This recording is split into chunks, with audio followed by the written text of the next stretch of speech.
I told my daughter, let's keep the family party private. Don't invite anyone outside this family. She smiled and agreed. But at the family dinner, I saw my ex-wife, her mom, and her young lover. When I confronted my daughter, she said, "They are family too, Dad. I know how insecure you feel, but that's just you, not me." I was heartbroken to hear that from her. What happened next was rather unexpected. I will tell you everything. First, if you enjoy these kinds of stories, support us by subscribing to this channel. Click on the like button and tell us where you are watching us from in the comments section. Now let me tell you how everything unfolded. I always believe that the people who know you best are the ones most capable of hurting you.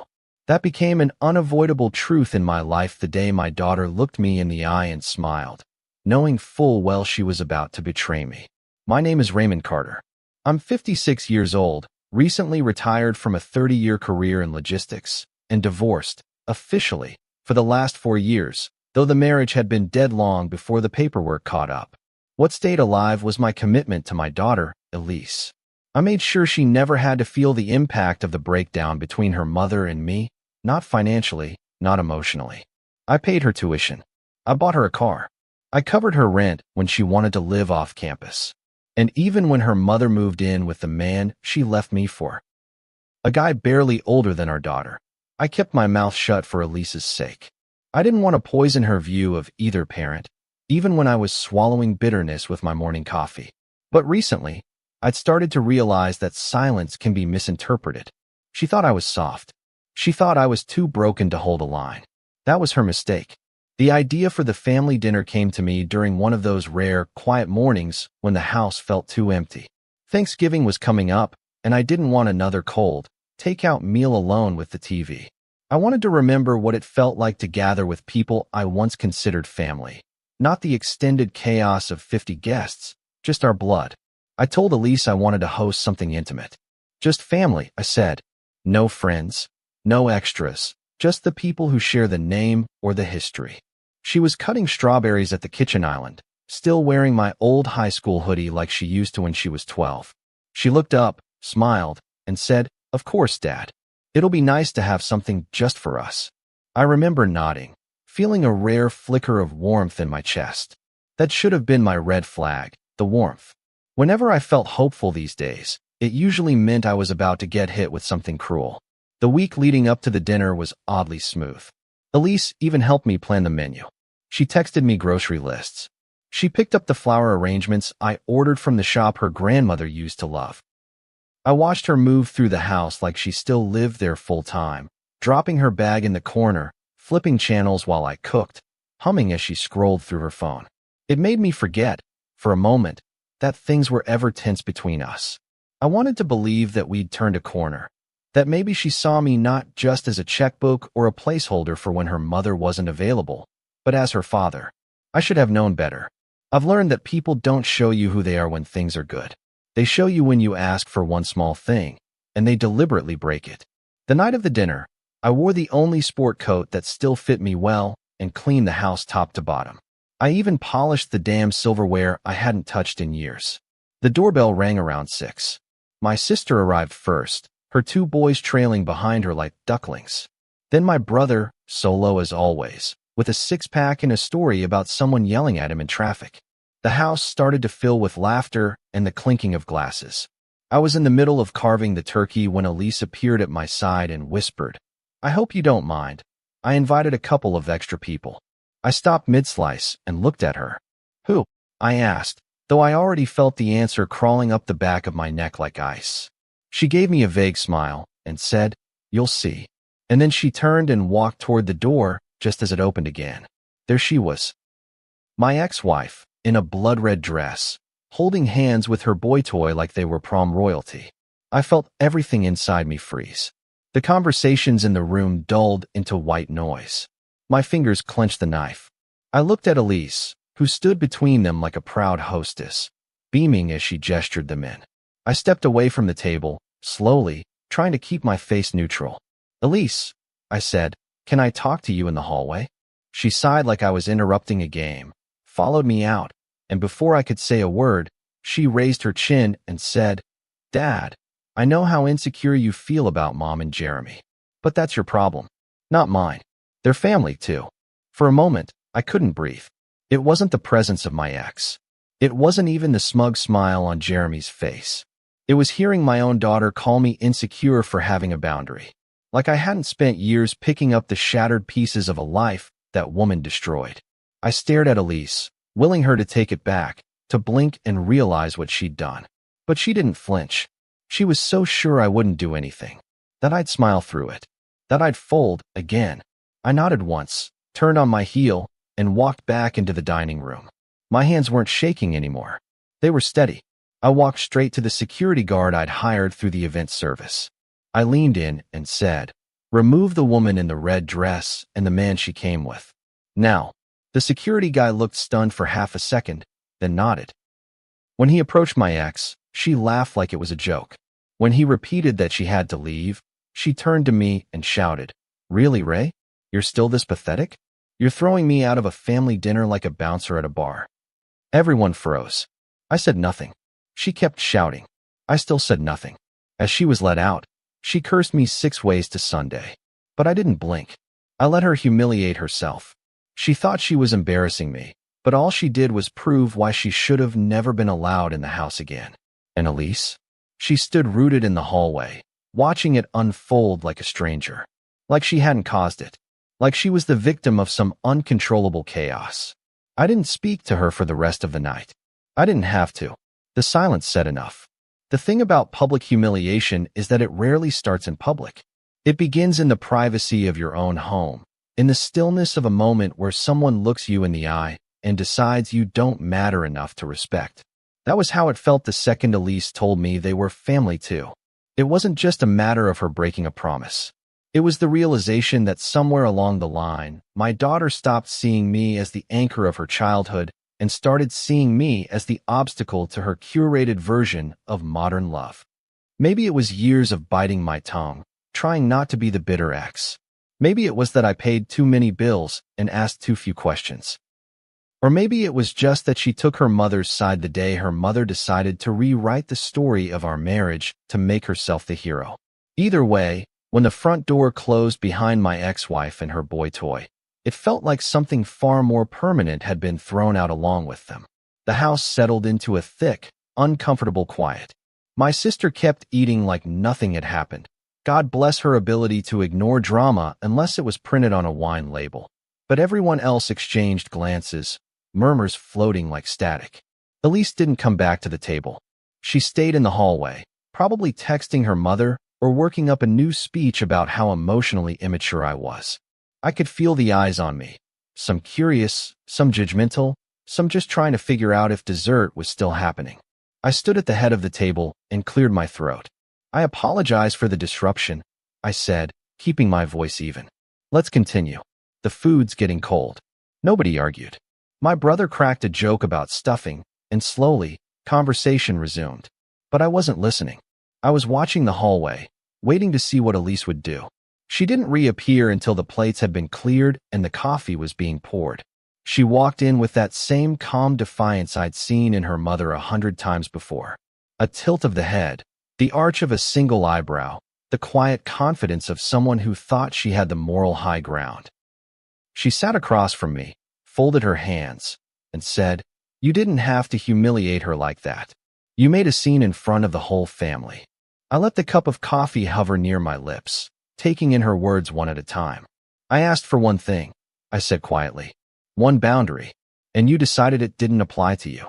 Her mouth tightened, but she didn't back down. "You're still so obsessed with control. That's why she left you, you know. You turn everything into a test." I just wanted to include everyone. "It's not my fault you can't handle her being happy." That last line hit like a slap, not because it was true, but because it was such a clean echo of something her mother used to say, almost verbatim. I looked at my daughter and saw not just a young woman defending her choices, but a mirror of the woman who'd spent our entire marriage telling me that boundaries were cages and that loyalty was just a form of guilt.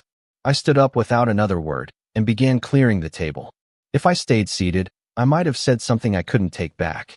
I rinsed the plates, loaded the dishwasher, and listened to the sounds of chairs scraping and jackets being collected. People were leaving early, making vague excuses. No one wanted to be in the middle of whatever fire had just been lit. And Elise? She watched me the whole time, like she was waiting for me to apologize. Like she was the one owed something. When the last guest left, she finally spoke again, arms crossed, still seated at the now empty table.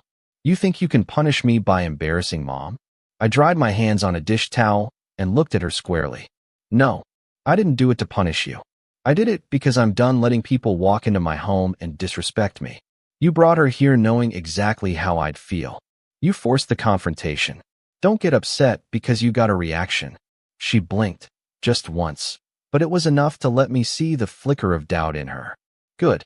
At least she hadn't fully buried her conscience. She stormed upstairs after that, slamming her bedroom door like she was 16 again. I stood in the hallway for a moment, listening to the silence afterward. It was the sound of the line finally being drawn.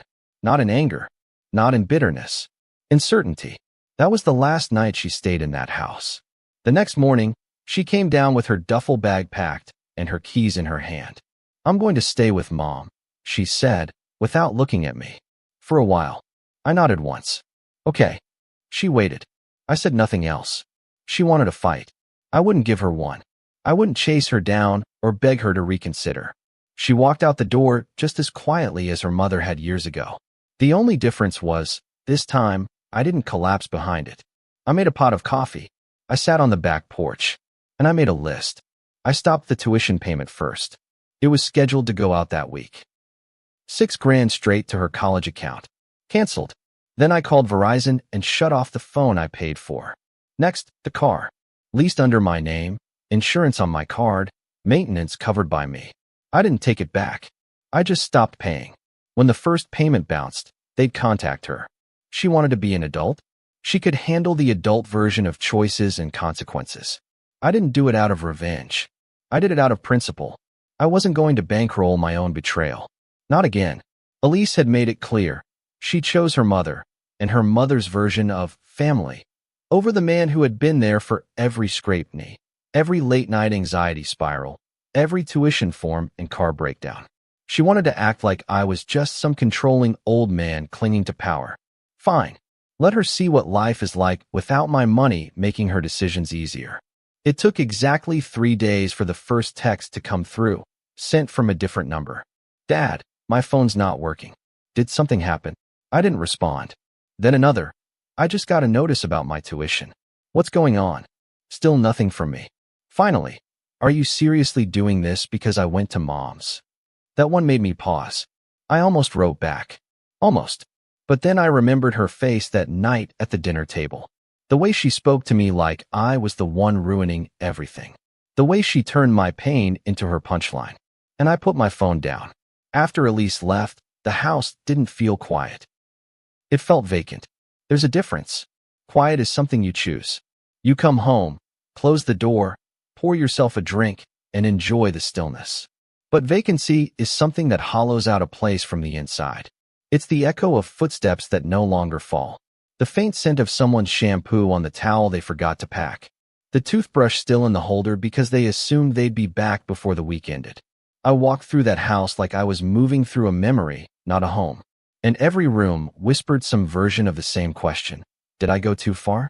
I wrestled with that thought every morning for the first few days, especially during those dumb routines that reminded me she wasn't around anymore. There was no mug left in the sink because she never rinsed hers. No half-empty yogurt containers in the fridge.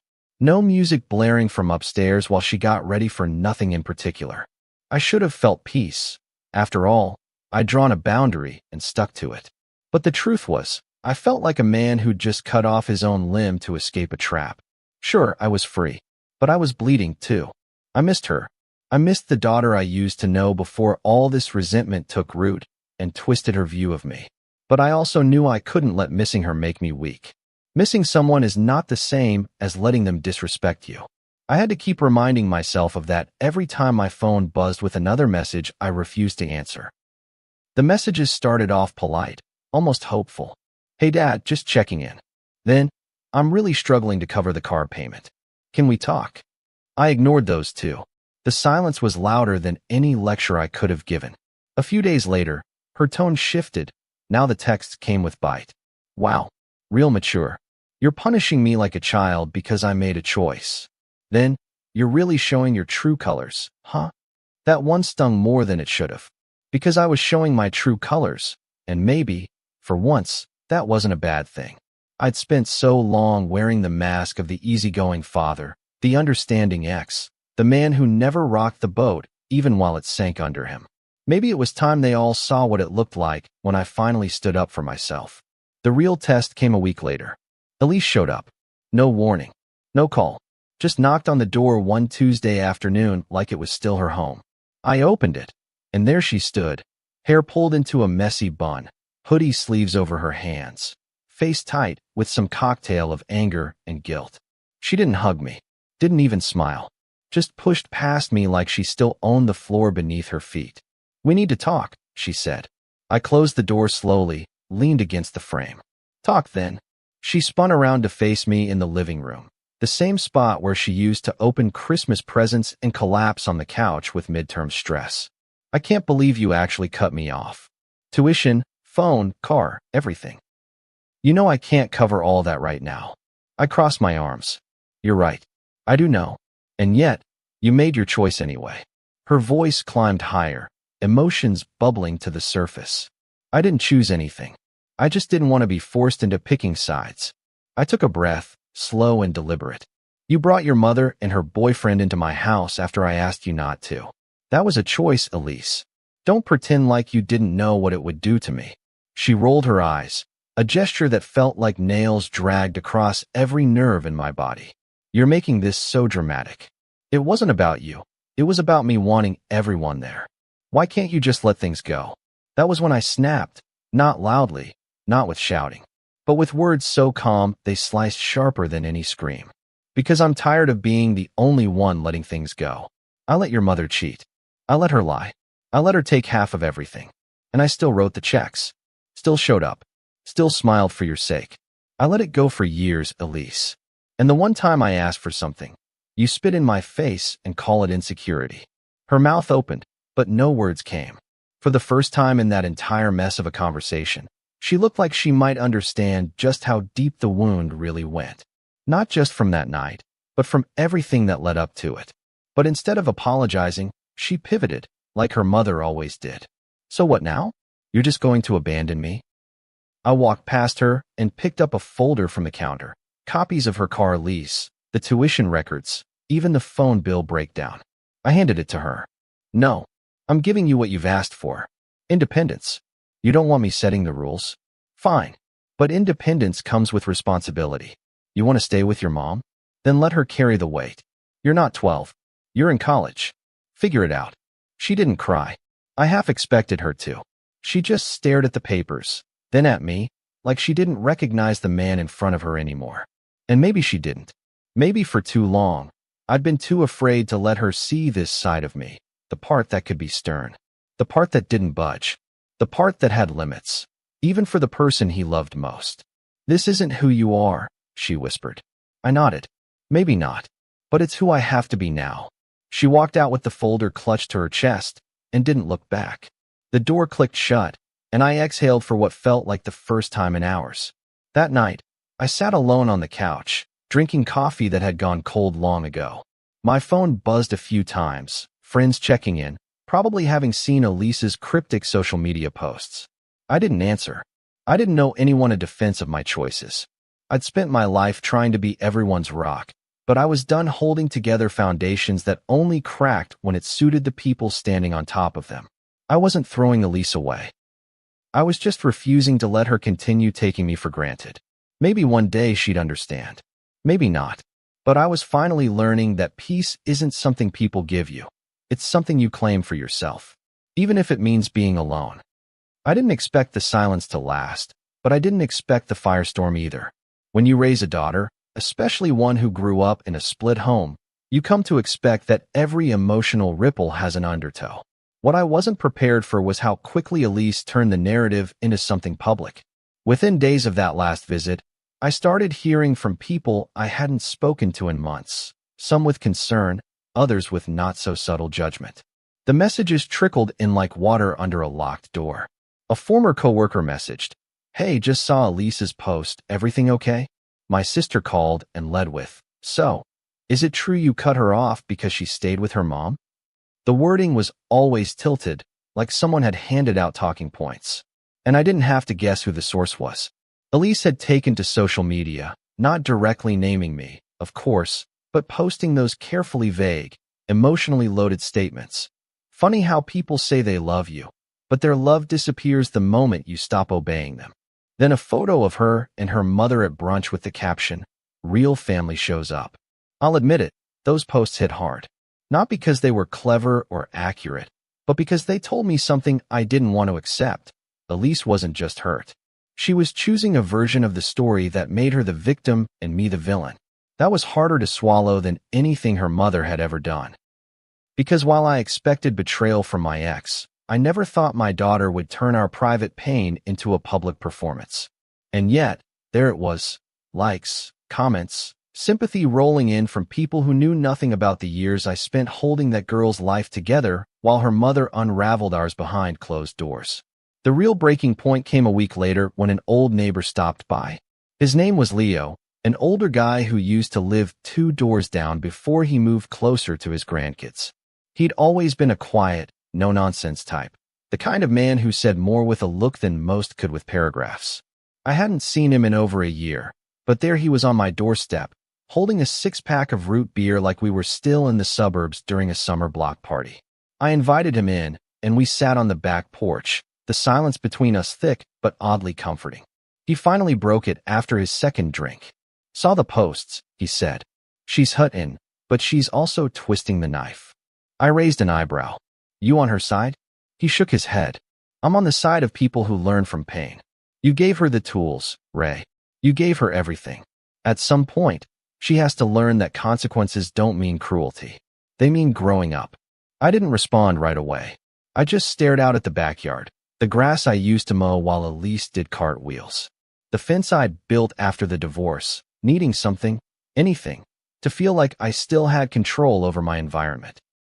"It doesn't feel good," I finally said, cutting her off. Watching her struggle. Leo nodded. "It's not supposed to feel good. It's supposed to feel real.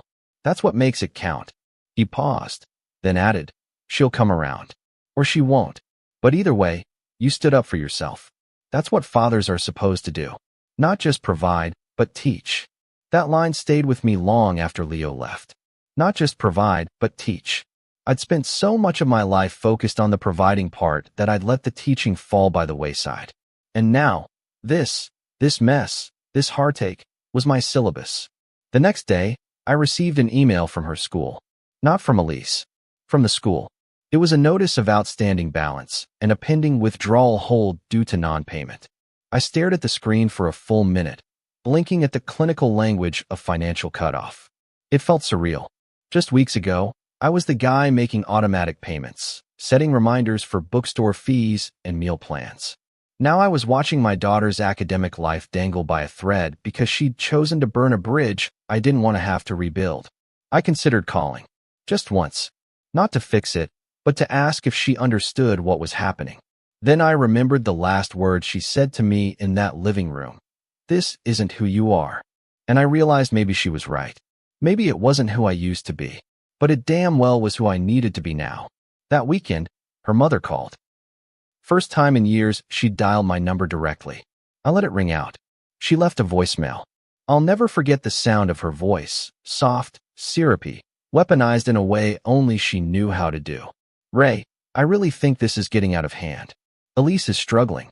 You made your point, but come on, this is your daughter. Don't let your pride do permanent damage." I replayed it twice, not because I was moved, but because I wanted to burn it into my memory as a reminder of how manipulation always dressed itself up in concern. She didn't care about the damage until the consequences reached her doorstep. Elise was staying with her, depending on her now. And it turns out, the free-spirited mother who loved to play the cool parent didn't like footing the actual bills. I texted back one line. "Elise is free to call me anytime." No response. Not from her. Not from Elise. The days turned into weeks, and slowly the noise died down.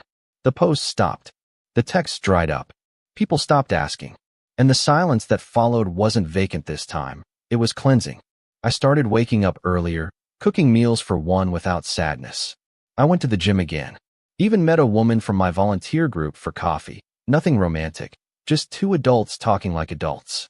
For the first time in a long while, I wasn't checking my phone hoping for her name to pop up. I wasn't waiting to be forgiven. I wasn't holding space for someone who wanted to treat me like an emotional ATM. Then, one night, it came. A single text. From her number this time, not a new one. It read, "I didn't know you were capable of this level of cold." I stared at it for a long time, fingers hovering over the screen. My first instinct was to defend myself. To say it wasn't coldness, it was principle. To explain all the emotions I'd buried just to maintain this line. But I stopped myself. Instead, I replied, "I didn't know you were capable of this level of betrayal."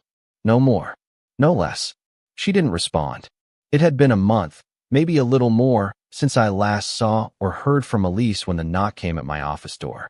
I don't get many walk-ins, especially not unannounced on a Wednesday afternoon when the weather can't decide if it wants to be autumn or a last gasp of summer. I was sipping burnt coffee from the break room, half scrolling through invoices, half listening to the rain slap the windows when I looked up and saw her, Kimberly, my ex-wife, standing there in the glass pane of my office door like a ghost that refused to stay buried. And for a split second, I wasn't a 56-year-old man with graying stubble and a tightening chest. I was 30 again, watching her walk through that same door to surprise me with lunch. Only this time, there was no warmth. No bag of takeout. Just her arms folded across her chest, and that look she always wore when she thought she was right and needed me to know it. I didn't get up, didn't wave her in. I just leaned back in my chair and raised an eyebrow. To what do I owe the pleasure? I asked, trying to keep my voice casual, though I already felt the tension starting to bloom across my shoulders. She opened the door like she still had a key and stepped inside, her heels clicking too confidently for someone whose invitation expired years ago. "I figured it was time we had a grown-up conversation," she said, settling into the chair across from my desk like she belonged there. "This thing with Elise, it's gone too far, Ray." I exhaled slowly, trying not to let her tone get under my skin. "You'll have to be more specific," I said. "I've done exactly what any parent would do when their child crosses a line." I stopped rewarding the behavior. Kim scoffed, tossing her hair back like she was still center stage in some community theater performance. "You think this is about punishment? About some lecture on behavior? Ray, she's your daughter. She's 19. She made a mistake. What? Now she has to suffer for it financially? You're better than this." That was the part that made me laugh, low, bitter, and a little sad.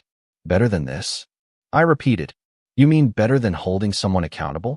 Because let's be real, Kim, you're not upset about Elise. You're upset that I've stopped playing the role. The one where I write the checks and keep the peace and let you spin every story into how I'm the villain with a fragile ego." Her expression flickered, just for a second. Then came the sigh, the soft voice, the fake concern wrapped in silk.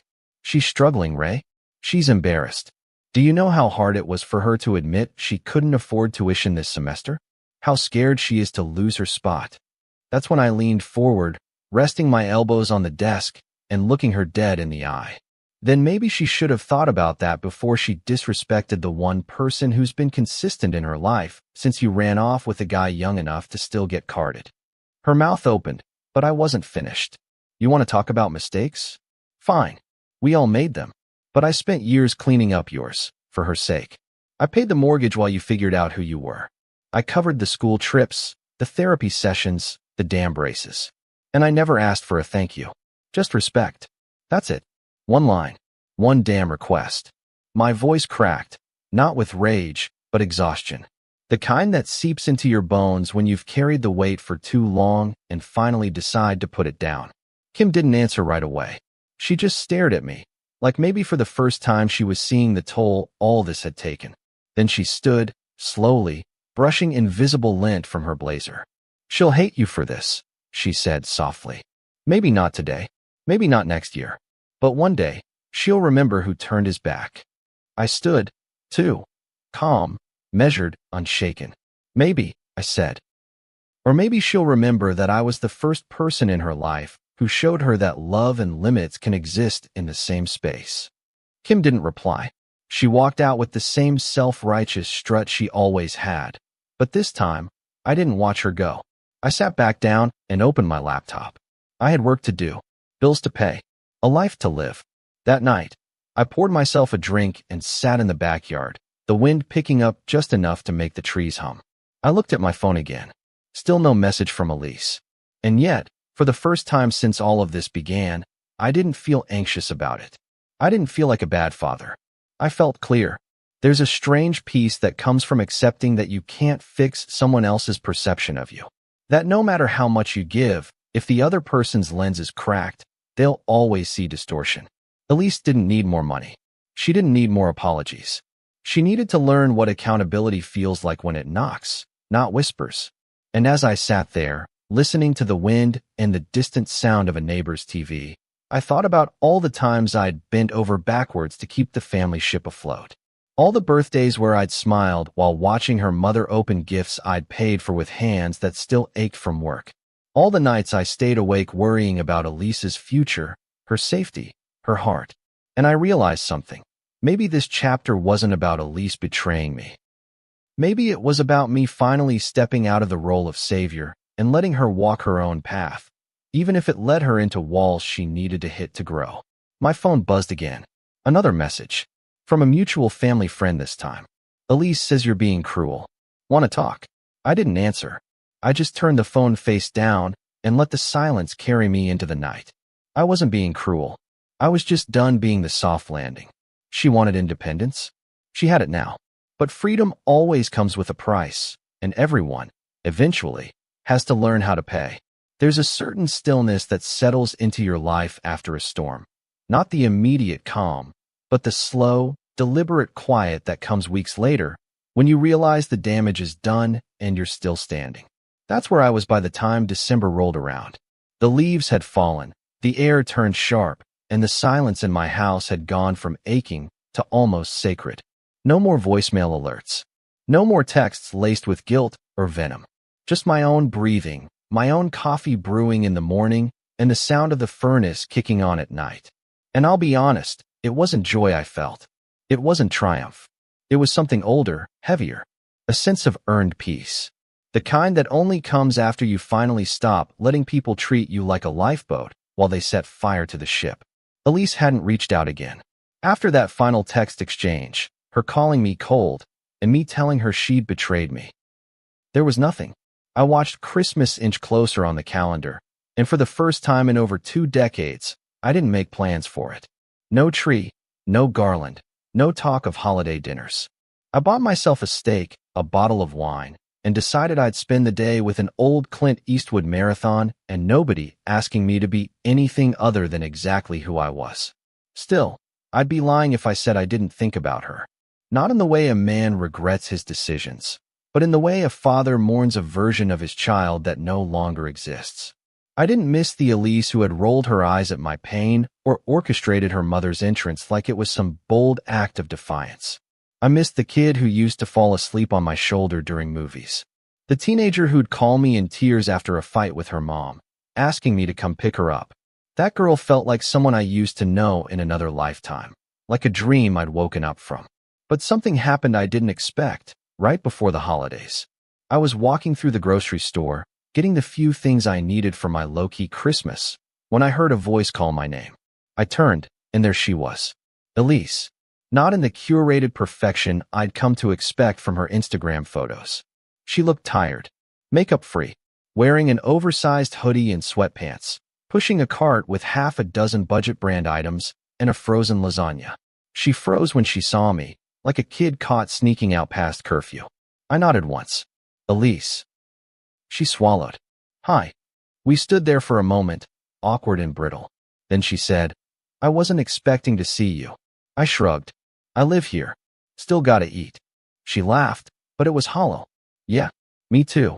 Another pause. Then, I'm staying at my friend's apartment now, just until I get back on my feet. I didn't ask where her mom was in all this. Didn't need to. She looked at me then, not with defiance, not with arrogance, but with the smallest flicker of humility. I know you're probably still angry, she said. But I wanted to say that I get it now. Not everything, but more than I did before. I studied her face, her eyes rimmed with fatigue, the forced maturity in her tone. It wasn't an apology, but it wasn't nothing either. That's good, I said. Growth usually comes with discomfort. She nodded, looking down at her cart. I still think about that night. The dinner. What I said. I was trying to prove something, but I don't even know what anymore. I didn't soften. I didn't rush to comfort her. You were trying to be loyal to both sides. I get that. But loyalty without respect isn't love, it's performance. And I'm done applauding when someone steps on my neck to look noble. Her eyes welled up, but she blinked them clear. You're not paying my tuition anymore. I know. I had to take out a loan. I nodded. Good. That's what grown-ups do when they make grown-up choices. She reached into her cart and pulled out a small wrapped box. I got this for you. Dumb, I know. But I saw it and thought, maybe you'd still want something. I took the box, turning it over in my hand. It was small, light. I didn't open it. Not yet. Thanks, I said. She nodded again. Then she started to walk past me, cart squeaking slightly under the weight of cheap meals and adult responsibilities. Before she disappeared down the aisle, she turned back. Merry Christmas, Dad. I gave her the smallest smile. You too, kid. That night, I sat at home and opened the box. Inside was a photo, one of those novelty desk frames shaped like a fishing hook. The picture was of Elise, maybe 10 years old, grinning with missing teeth and holding up a fish twice the size of her head. I remembered that day. The lake. The sunburn. The way she begged me to let her keep it in the bathtub. I didn't cry, but I felt something shift inside, like a door unlocking just slightly. Not enough to let everything in, but enough to let a breeze through. So no, we didn't reconcile. There were no tearful embraces or sudden reappearances at family dinner. But there was a moment.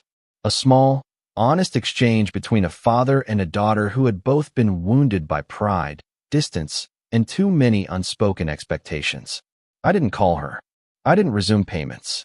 But I put the picture on my desk, not as a signal of forgiveness, but as a symbol of history, ours. The good parts. The parts worth remembering, even if the rest still needed time. And maybe one day we'll sit across from each other again, not to rehash the past or rewrite the story, but just to exist in the same space without resentment crowding the room. Until then, I'll keep choosing peace. Not because I don't love her, but because I love myself enough now to know the difference between unconditional love and unearned tolerance. Have you ever had to choose peace over someone you raised, someone you thought would never turn on you? This story isn't about revenge.